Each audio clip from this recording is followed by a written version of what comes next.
So some of my fondest memories usually occur with a HitCase Pro, and that usually occurs when I'm on vacation. So when I see a HitCase Pro, I get kind of excited. When I see a new HitCase Pro, I get very excited, especially when it's completely redesigned. This new version for the iPhone 7 is awesome. This version of the HitCase Pro is made from aluminum rather than plastic, and unlike previous versions where there were hard to use latches, the iPhone 7 version of the HitCase Pro has an easy to install rubber seal. Now, is it as tough as previous versions without the latch? Well, on paper, HitCase Pro is still waterproof up to 33 feet or 10 meters and drop rated to 16 feet or 5 meters. Now, in real life, is it really that tough? Well, you'll find out soon enough. What stands out for me is the fact that I can easily access everything on my iPhone in the case. Most of these tougher waterproof cases, like the Optrix XD6 and ProShot cases, make it quite difficult to use your iPhone outside of, your action shots, but that's not the case with the new HitCase Pro. So go ahead, leave all your other cases at home when you go on vacation and just bring your HitCase Pro. That's how great it is. For my HitCase Pro review for the iPhone 7, I've given this case a score of 4.5 A's out of 5. It's actually a very highly rated case, which is odd because waterproof cases usually score lower.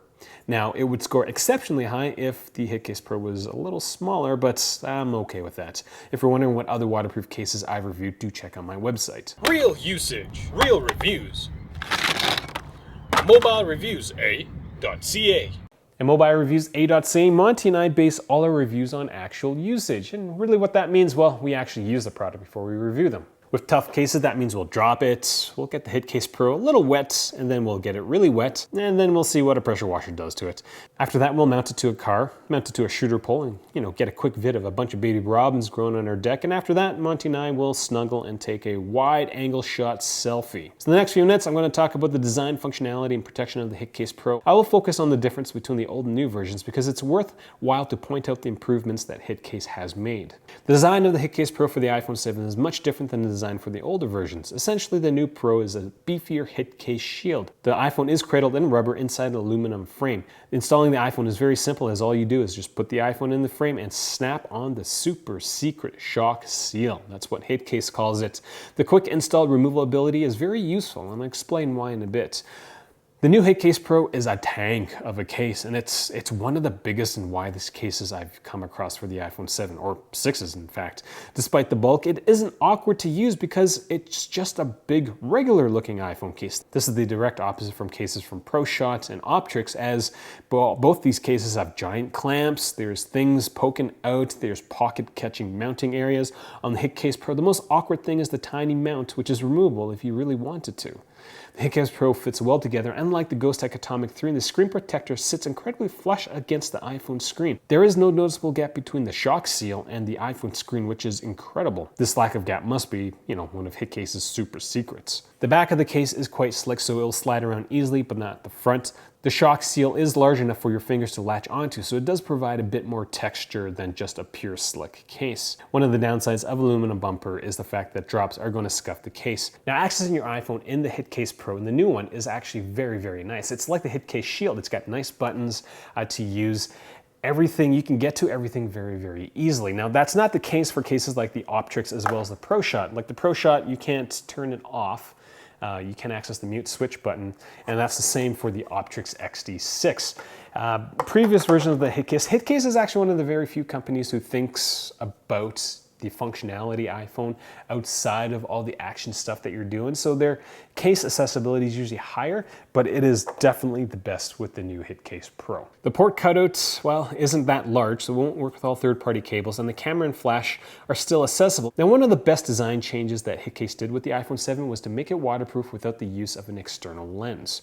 With the older versions, you needed to have a lens installed to make it waterproof, but that's not the case with the iPhone 7 version, as there is a piece of glass that covers the camera cutout. HitCase even has a cutout for the flash, so if you're not using one of their external lenses, you could still use the flash, which is something you can't do with the ProShot, for example. Sound coming from the iPhone in the HitCase Pro is quite bearable, though you'll notice a drop in call quality every once in a while. I can't pinpoint exactly how that occurs. The HitCase Pro scores a little lower than the current king of sound for waterproof cases, the LifeProof Free. I do have to say that it is still very, very bearable. It's still very usable without me having to rip off the front of the case. And if you really have to, well, it's really easy to install it and uninstall the shock seal. So that's another example of, just how awesome this case is. The last thing I'll talk about is the mounting part of the case, the slider mounts. The general design of the mounting system hasn't really changed, but my older clips couldn't work with this new version. But I will say that the aluminum mount is a lot smoother to use than the old plastic ones. Like the action of sliding it into my Chester mount is incredibly easy, which is something I can't say for the iPhone 6 version, where it took a bit of effort to shove this into the slider mount, as well as the HitCase snaps. You could get them into the mounts, but it took a bit of effort, but not with their newest version. Like this is awesome, and it's on there quite toughly. Toughly? I don't think that's a word. It's quite solid. Now, HitCase's mounting system is awesome. If you've been watching my videos for a while, you'll know that I've put my iPhone in some very precarious positions. I've used the HitCase Pro in the ocean countless times. I've mounted it on the outside of my car several times, filmed Monty and I riding a bike once. That was actually quite hard. I've actually mounted it to Monty. I've done that a bunch of times. All I'm trying to say is that the HitCase Pro is going to let you take your iPhone further. It is such a great accessory. Now, the biggest question mark I have is the super secret shock seal. Now, in my mind, it makes sense to have latches on tough waterproof cases because the latch is going to keep everything together. It's a very good visual way to see that everything's snapped on. But the shock seal just wraps around the front of the case, so it, maybe it's weaker than the latch design. I don't know. So here's what I did to see how tough the shock seal is. I did the regular water test. I let it sit in my sink for an hour. Nothing happened. Then I took it outside and sprayed it with a hose. Now here's the odd thing. Spraying the HitCase Pro with a hose resulted in water going into the case. Now this was alarming to me. Maybe I had installed the case wrong, so I took it inside, dried it off, checked the case, and decided to do the same test again, spraying it with the hose. This time, I only sprayed the front of the case and, well, water in the case again. I took it apart, I took a close look at the shock seal, took a close look at the back of the case, couldn't find anything wrong with it. I stood around looking perplexed. Well, Monty just lied around. So I thought to myself, maybe I damaged it somehow between me taking it out of the sink and doing all this hose testing. So I decided to do another water test in about 10 inches of water for another 30 minutes while I ate lunch. Came back out, well, and the case was fine. There's no water in it. So I was very confused at this moment. Regular submersion was fine, but pressure on the front of the case seemed to cause the HitCase to fail. So in that instance, I decided to drop it from about 6 feet into a bucket of water. Maybe the pressure from the impact on the front of the case would cause the case to fail. Dropped it. The backsplash got my pants wet, which was kind of all fine. It was really cold, but I need to shower anyways because I just came back from the gym right before lunch. So I left the iPhone in the bucket for about 20 minutes, which at some point I'm pretty sure Monty drank out of the bucket. Up until this point, I've been bouncing between a wet iPhone and a dry iPhone, and after this test, the iPhone was dry. Now, I know I had talked about spraying the HitCase with a pressure washer, but since it failed the hose test, I'm pretty sure the pressure washer isn't going to tell me anything new. So all in all, did it pass the water test? I would say yes, because all the water stuff I do involves just swimming, so I'm not constantly exposing my iPhone to a spray of pressurized water. Now, if you're doing water skiing or something that it requires a bit of impact on your iPhone, then maybe this iPhone, this HitCase Pro, this specific one, might not work for you. But I'm pretty sure this is going to be a standalone issue. So I'm going to check with my HitCase contact to see what he thinks, and I'll leave his response in the description section below when I get it. Now, I usually would wait until I get the response and then finish the video, but I'm now on like hour 33 of this review, and I'm getting pretty tired of making this review. It's so long. So on to the drop test. I did my standard 3-drop test to see if the entire case stayed together, and it passed with flying colors.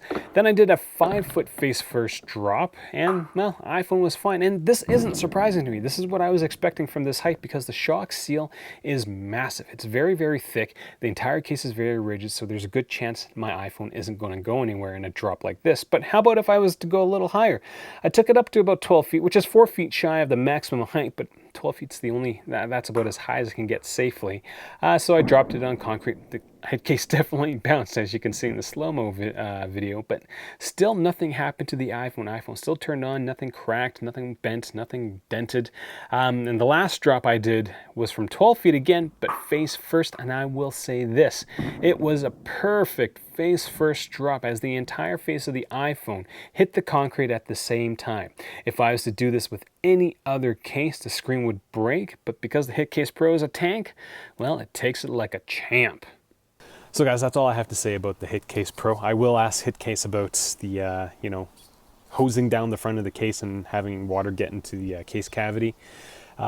This review video took me probably 30, I think I'm on hour 39. And most reviews now take me about 15 hours. This thing took so much longer. This is the second time I filmed the actual review. And if you listen carefully to the audio, there's actually 3 different audio tracks because, well, I kept missing stuff. And that's why this thing's like 12 minutes long. Or 11 and a bit minutes long. So first time you watch one of my videos, do subscribe. You have questions, leave them down there below. And if you enjoyed watching this, give it a thumbs up. Thanks. Talk to you guys later. Catch you later. Weird. It's my birthday today. Yay, I'm 36. Oh.